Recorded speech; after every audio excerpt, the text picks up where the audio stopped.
Captain's log 06/03/26. Modern culture tells you to chase your dreams, but Christianity tells you something completely different. It tells you to accept the work that's placed in front of you, even if it's not glorious. I wasn't sure if I was going to talk about theology and my faith on this channel or just in general. And that's because it's something that's kind of private, but it's also something that I care about. It's also something that's part of me, and these are my logs and my journals, so I guess I could do whatever I want in them, but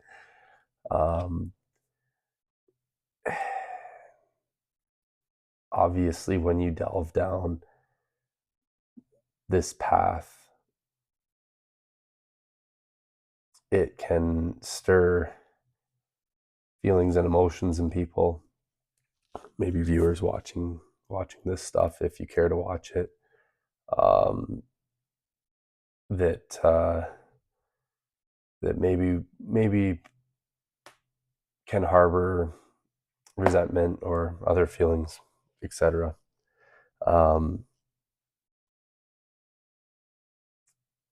And I'm in some ways I'm fairly new to my journey in this realm, and in other ways it's been kind of a long progression. So there's things that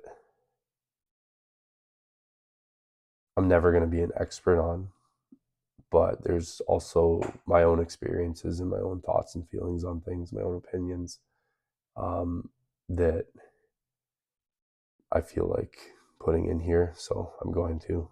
And at some point I maybe will share my journey into the faith, and share kind of where I'm at now. But I want to try to make sense of those first in writing.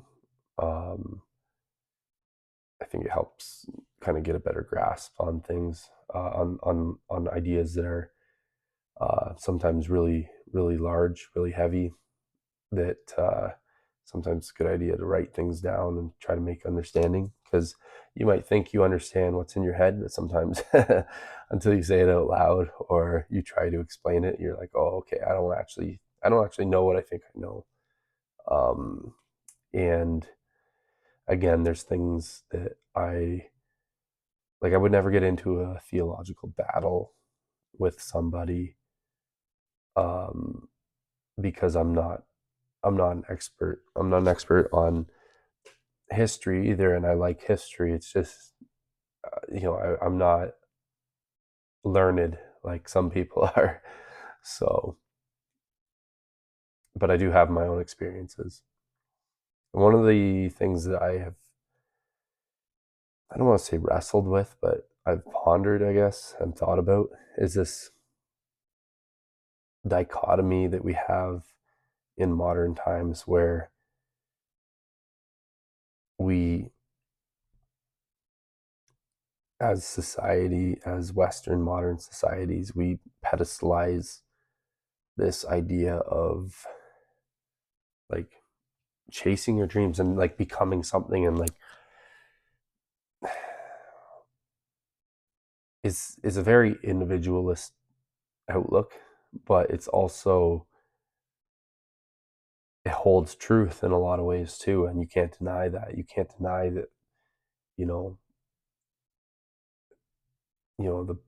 the grind till you make it culture, and the you know, try to make yourself into something and become something. And especially as men, like, you have to, in some ways, you kind of it's expected of you, and if you don't, you're going to miss out on certain parts of life. And you, if you're living in one of these Western modern societies, the society itself has this value system that you kind of have to meet, um, and in whatever way suits you. And then, like, it's not the same for everybody, and it's not the same niche for everyone who's judging you either. But in some ways, like, the idea and the mentality is all the same. And if you juxtapose that with some of the things that you learn in Christianity and other faiths as well, I'm sure, but you you learn this idea of, you know, letting go and doing, the things that God has decided for you. And you don't really, like, you have a certain amount of free will, but like, your plan is in some ways laid out for you, and you should accept that. And I think for a lot of people that's very hard. I know for me, like, it's a hard balance, and it's something that, again, I think about it all the time, because it's this hard balance. And sometimes it feels like you're just hitting your head against the wall, like you're just running into roadblock and roadblock. And then it's easy to think, well, okay, well, this is something clearly I'm not meant to do. um, and then at the same time, you're thinking, okay, is that me being, you know lazy? Is that me being, a little bitch, and saying I can't do this because it's not my path? But in reality, I'm just not trying hard enough, or I failed a couple times, so now I quit. Like, there's a lot to think about there. And I know for a lot of you, you hear that and you think, well, that's just stupid. Like, obviously those are excuses, and obviously, like, that, like, the faith part of it is, people think it's dumb and whatever. Um, but if you do have faith in your life, it has the ability to teach and show you things in ways that you would never see otherwise. And I think that, like, personally, as I started thinking about this and learning about it, you have an idea of what it means, but maybe you don't always know exactly, and you have to kind of learn that over time. And yeah, so I guess, like, the things that I'm seeing right now, so the things that, like, personally, like, where I live in Canada, it does really feel like we're pushing in a direction that's going to be more authoritarian is a strong word, but it's like, it feels like there's less freedom. And you hear the word slave economy thrown around, which, in a lot of ways, yeah, that could be true. For me, I think of it a lot of in similar ways to feudalism, where you have this upper class that's basically untouchable, and they are so far removed from the daily life of the lower class. But the problem is, and that's, I thought about that, like, a long time ago. But the more I think of it, like, when I think of feudalism in medieval Europe, um, they had benefits that we just don't have. Like they had this ability to be self-sufficient and to live off the land that we really don't have. So in some ways it can be even worse than that. And in some ways it's a lot better. Like we have fail safes that they never had either. So if you kind of think of life that way and see things going that way, and like you never give up hope regardless, and it's like I don't think of it like, oh, this is a hopeless cause, we're obviously going this direction. I just think like, hey, these are patterns you can recognize, and it's okay to recognize that and be wary of that. But if you see these patterns going on, um, you can kind of look to history to relate to things. And historically somebody always had to be the grunt. Somebody always had to like farm the food, dig the wells, whatever, build the roads, clean the waste. Like there's literally people who would go and clean the shit out of castles and like clean the road. Like, there's always been dirty jobs. And like shout out to Mike Rowe like for putting a spotlight on these people, because you know they really are the unsung heroes, who just make everything work. And excuse me. And in some way we have to accept that, and society's always going to depend on that as well. But like when you think of things theologically and with faith, you can push back against this idea of, hey, I don't like you want to push back against this idea of, hey, I don't want to be a slave, right? Like I don't want to pay more taxes and get less from it. I don't want to watch my money get spent all over the world but not help me and my family. I don't want to have my family members get sick and not be able to see a doctor because that money's been spent elsewhere, even though they've worked their whole life here, and somebody else who didn't do jack shit benefits from that. But at the same time, to have to accept the burden that you have, and accept that, hey, somebody still has to do all this stuff. So Christian theology never really exactly said slavery is good, obviously. Like it never said anything about that. It just, I think what it actually is a testament to is that you can't really control your circumstance. Um, your life was never, you were never promised a an easy life. In fact, you were promised the opposite mostly, and through that struggle and strife is where you find, the goodness. You find the goodness in the bad, and you find God through that.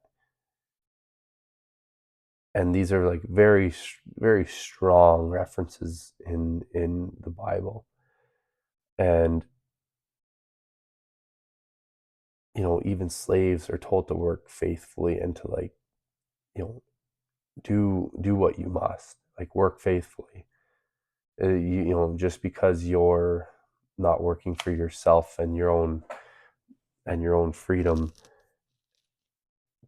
doesn't mean that you should just slack off and like, you know just give up hope. It's not about that. And masters, like the slave masters, were told this, like a similar thing, like you can't be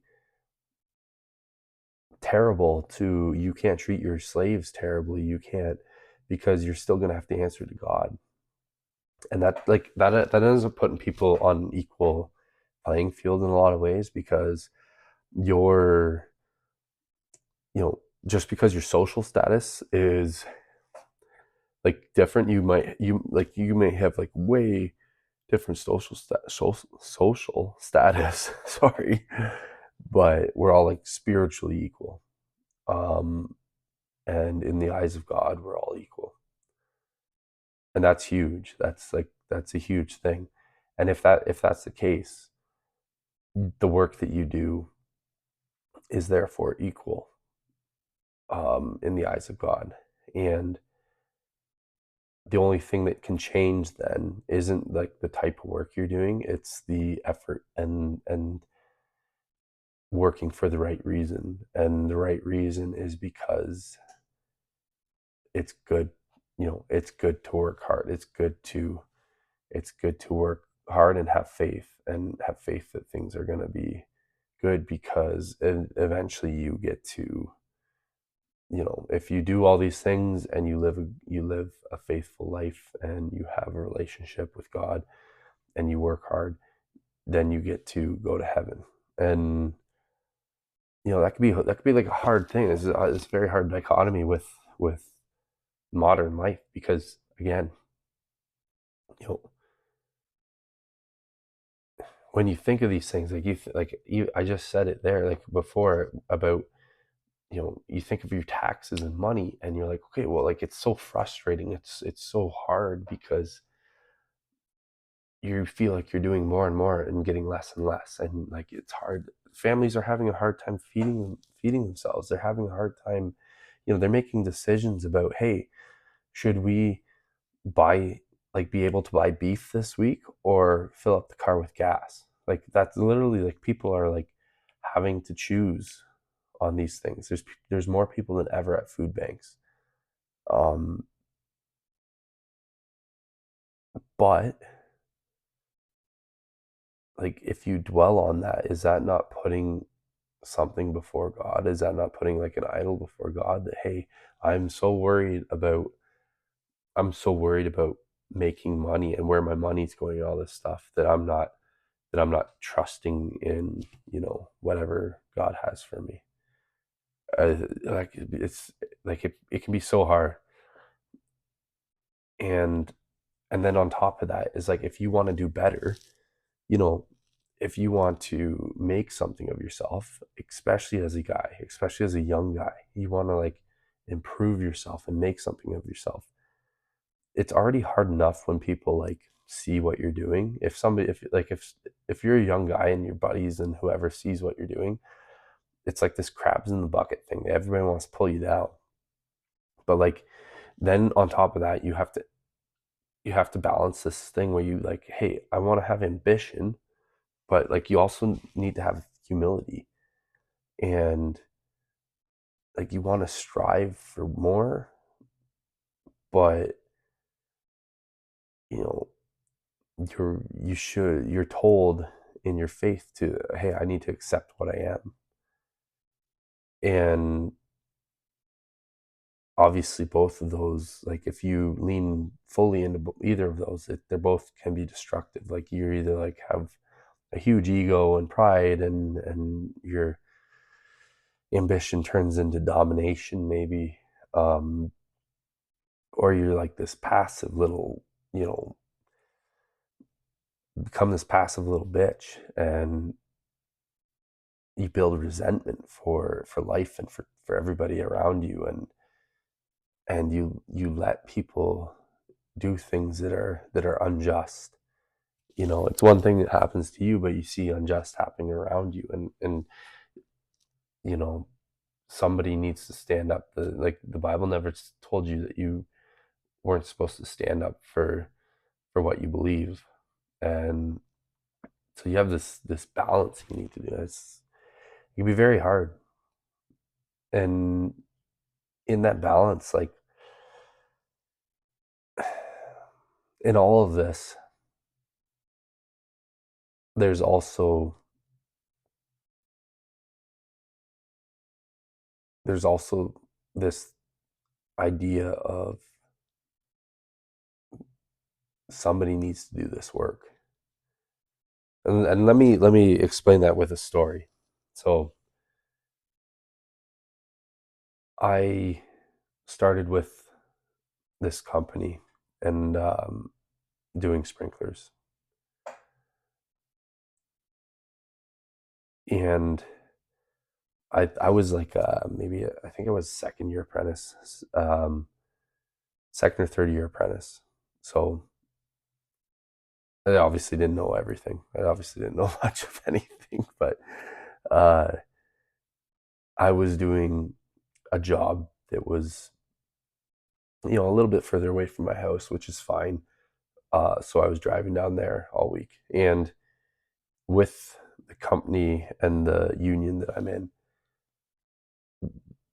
the large contract guys work 4 days a week. You get Fridays off, and that's just in the contract. That's everybody does that. Excuse me.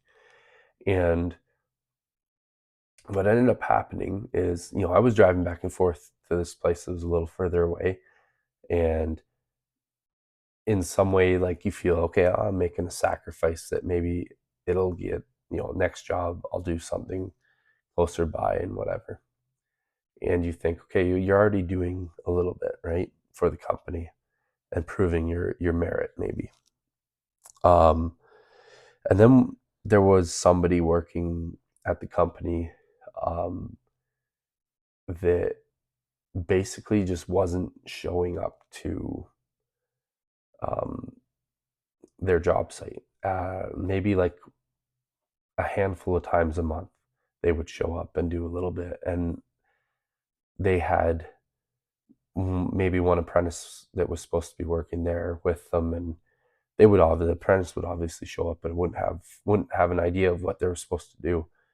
And anyways, like, long story short, I would get called Friday morning, early in the morning, and hey, so and so didn't show up to their site, and like, we're gonna be fucked. We're gonna be totally fucked if we don't get this job done. Can you go and fill in for her? And I mean, yes, it was a female coworker.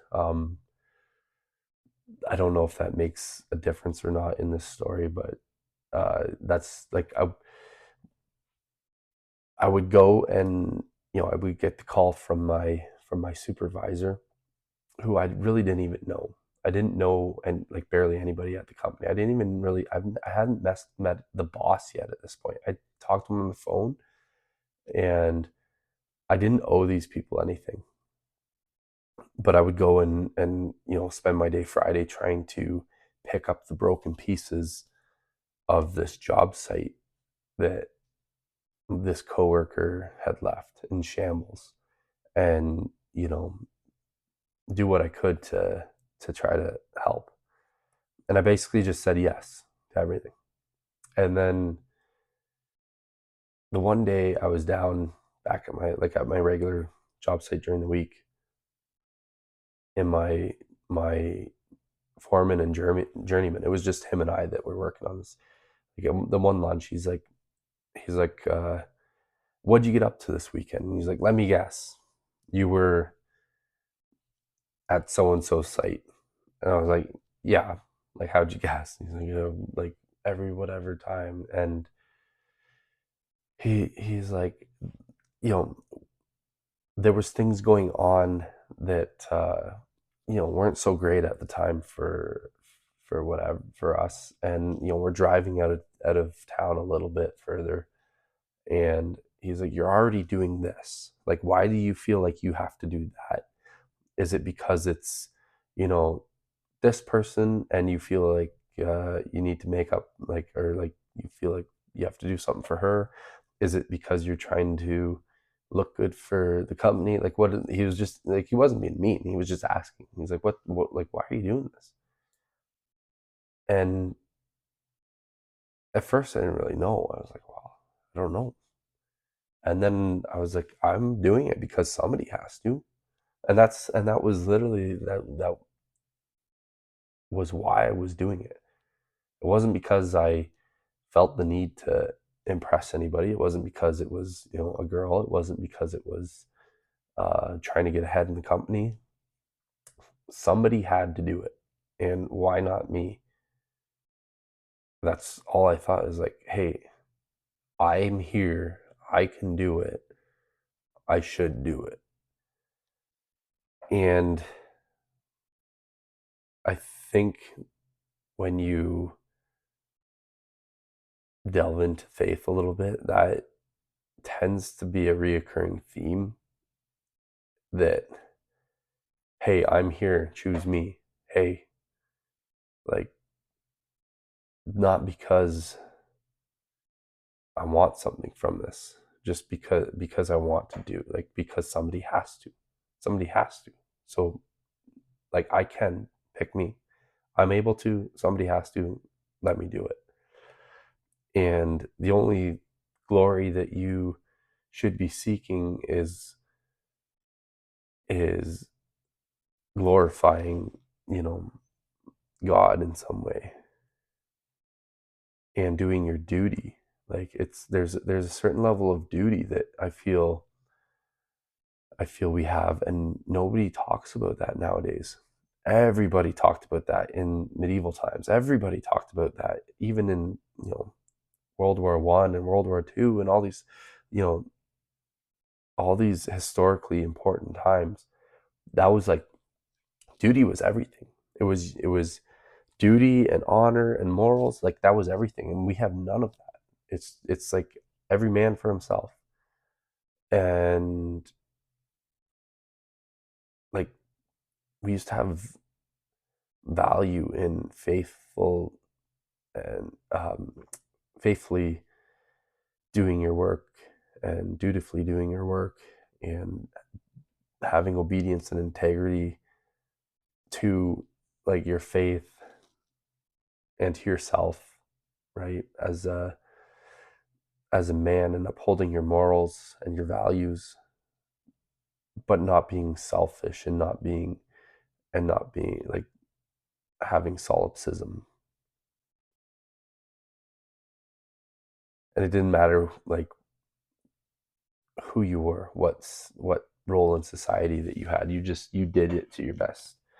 And you see that theme not only in Western culture, but you see that in Japanese culture. It's a huge theme in Japanese culture, like the samurai and the craftsmen, and spending thousands of thousands of hours doing one little task, because they feel it's important to perfect what they're doing. They don't care if it's sanding a piece of wood down. They're going to be the best at sanding that piece of wood down. If it's baking bread, they're going to do the best job that they can baking bread, and they're going to spend hours and hours and hours.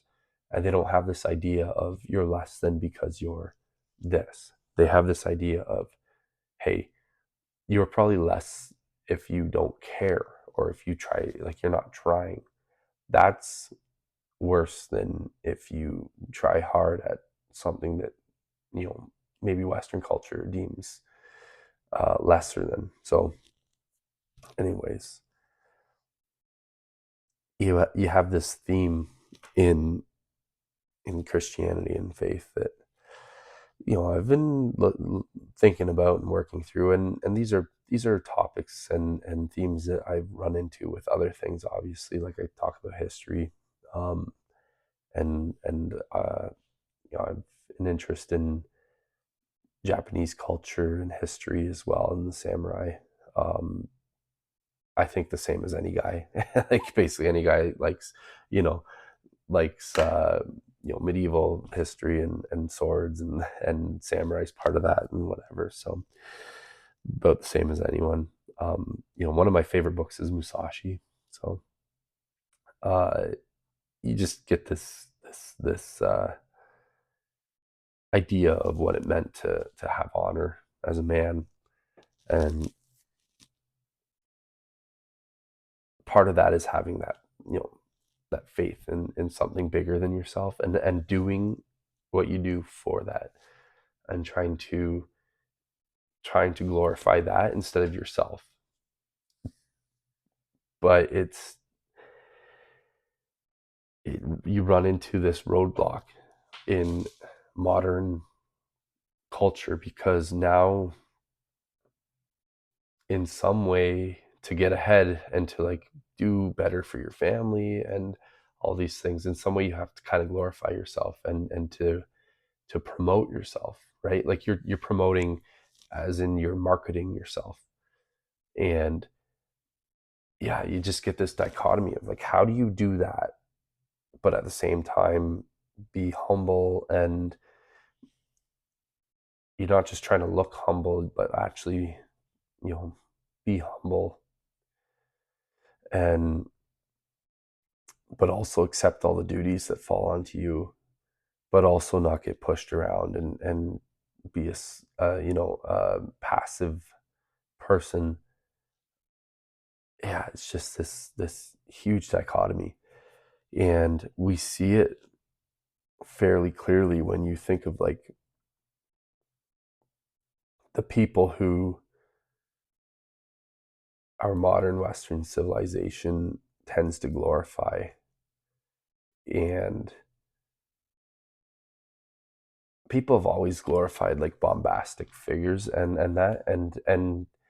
in some way, like, for a reason, right? Like obviously, like there's this confidence, and you want somebody who's confident but also who's capable of, you know, has capability of doing what they say they're going to do, and follows through, and you get this like this swagger for it.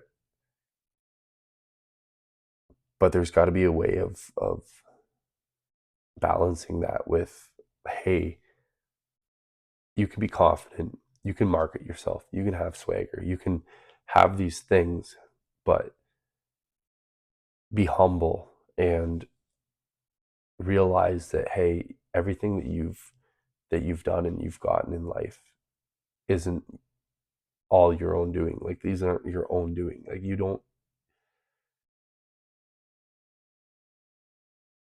get to where you get without the help of, something beyond you. And accepting that, hey, you also have duty, and you also have honor and morals that you need to uphold. And it can be dangerous to have like to be stuck in the modern view of just like,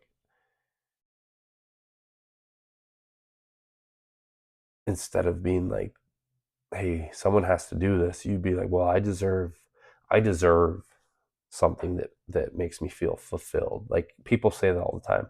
I want to be fulfilled. I want something that excites me, and they have this like, yeah, they just have this idea that they deserve like that life, that they deserve these things in life, and that if they don't get it, it's because somebody else is holding them down, and that it's their right to do whatever. Like people think it's their right to have a good life. It's my right. I like, it's so and so's fault that I'm not doing this, but it's my right to have this, so they should have to compensate me.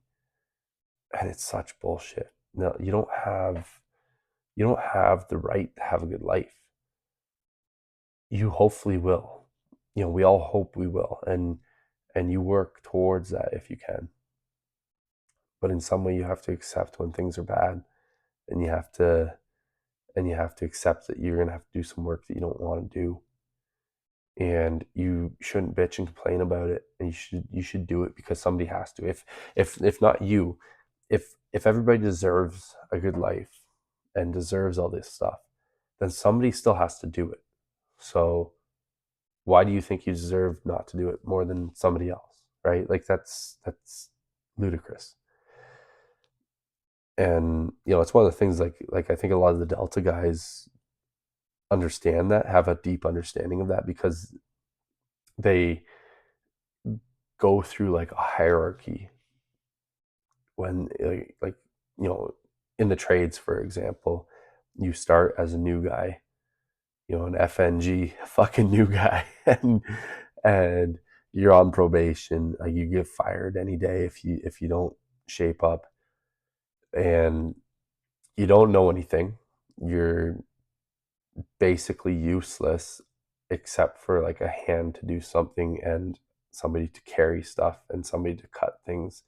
And you start slowly learning, and the people hopefully you're with are good enough to train you, and you kind of have to work hard, and you don't understand why you're doing half the shit you're doing, and most of it sucks. And as that guy, like, you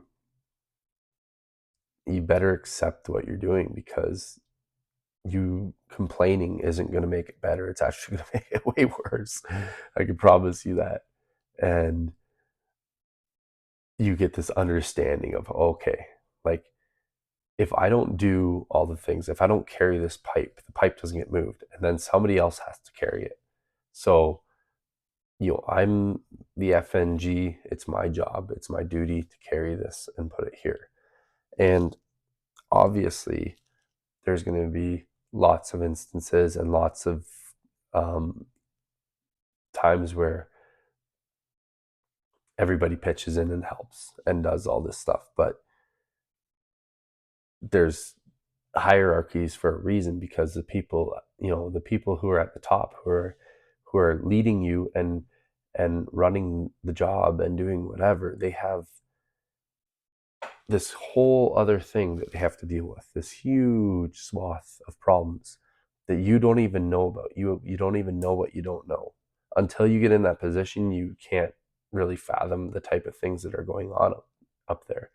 So you have this like small world that you're in, and you should try to do as best you can in that you know, in that small world, basically, and do your duty well. And like, hey, I'm supposed to learn, and I'm supposed to work hard, and I'm supposed to do all this stuff.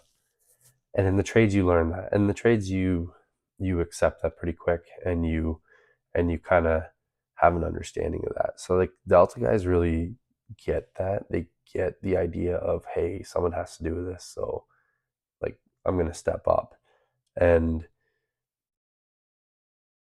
you have this like micro world of, in this micro society of people who like understand that, and then you have this broader world, and especially with the internet, we see characters like Andrew Tate and all these people who, sure, there's things that he says that like maybe I'll agree with,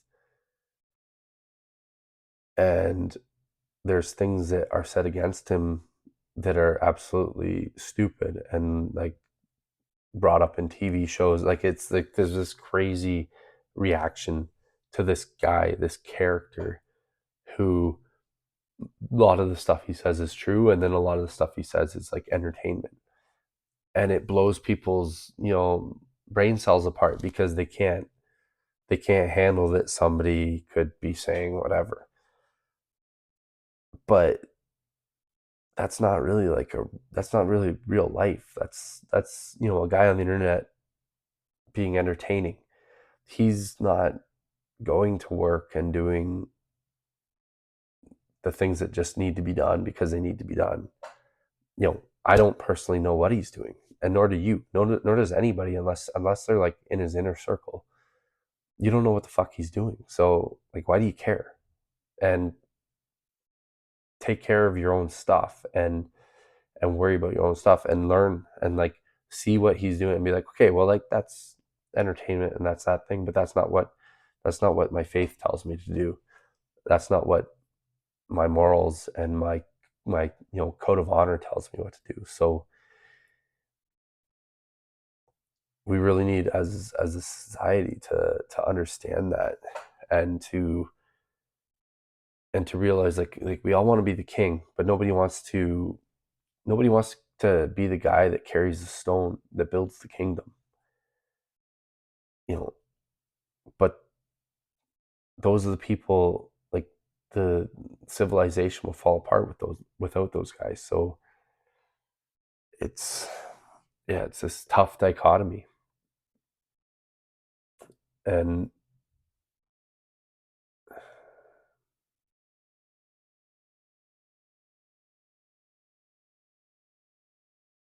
maybe the goal of Christian life isn't chasing the life we want. It's more becoming holy, or bringing honor to the life we've been given. And that doesn't mean that you don't work hard and strive for better things, and to save money and try to go on vacations and do the things that you want to do in life. It just means that, like, have some humility and have some honor, and do things because they need to be done, because somebody needs to do them. And if not you, then who? And I think that's all I got for tonight. Delta out.